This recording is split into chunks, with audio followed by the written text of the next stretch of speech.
Nima chiqyapsan? She'r yozayapman. Nima? Yana bir qadamdara? She'r yozyapman.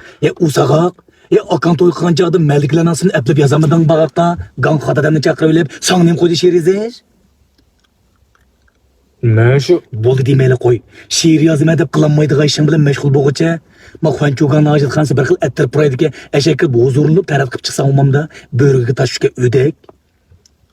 meni qiz keltirishdilar dunyo bo'yicha birinchi deb qolma. Yozuvchilikda belgilik talentim bor. What's up? Uyalmading-ku? Qiz keltirishdi dunyo bo'yicha birinchi, qiz keltirishmi yoki mo'may keltirishmi bir talma chiqamagan. Men sen sizni bilmamdim. Pul usulog'i divan mo'may bilan yurib olsasan. Demisimi ko'ngillarning tuzjiq jidilas dardinga darmon bo'ldi. Mana emasmi? Mush axloqing bilan, mush vijdoning bilan shoir bo'la olamsan sen. Shoir degan vijdonli, axloqli bo'lsa, yozgan asarlarda buyuk ideya namoyon bo'ladi deb turdi. Deb qopsa. Menda vijdondan tonna, axloqdan 2,5 tonna bor. Ajab yig'irkan. Qonda ko'tarib atqansa 3,5 tonna axloq bilan vijdonni, ma qiyr xudonlar bilan aralashib shalaqshib, yilik qolgan badaning bilan. Men degan Erlerning ichidagi bahubali. Unchalik ig'irlik ish gap emas. Shunda ishkiziq jaburak kavab yeydigan desam. Nima? Jaburak? Sen jin olmagandiki jarni yeysan-da?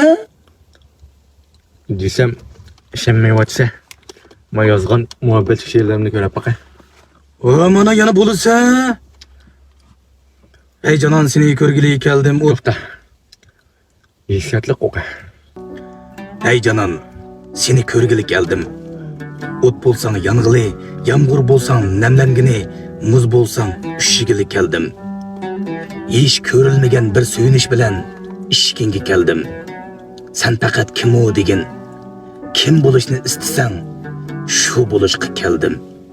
Wow, bek estetika, bek güzelken-ku. Hey, bunu sen yazmadın.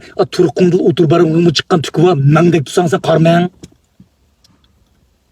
Bilim amığa yaş, tam tüvrik taş. Şemmisan, hazırlı birine izbire. Rasma, adaş, aştaqılı, izbire birine. Ben qoluşu atqan qız var o. Aş qızın kelip turasam əcəb emas. Aş qızın muhabbetli qilib. Tünügüllä birini izib koygan, seni dep. Rasma, təsirləndirdin o. Reallıqdaki büdürbaş şeyleyle. Ras. Sen degen benim yakın ağaynamdısan. Yen bir bet açı. Hem aytgan o, o'qbaqaychi. Sizni qo'llashgan bobalar o'zini pingyan davobdi. O'ylab qolaman gohida uyda aynak yo'qmidi. Ma'qul demang bu balga pulingizni aldaydi. Naroz bo'lib gap qilsangiz og'zingizni tutib oladi. Jiroq turing bu baldan, qichib keting Dubayga, tutilib qolsa navoda qo'yidi bo'rka. WhatsApp o'zini yozib turma.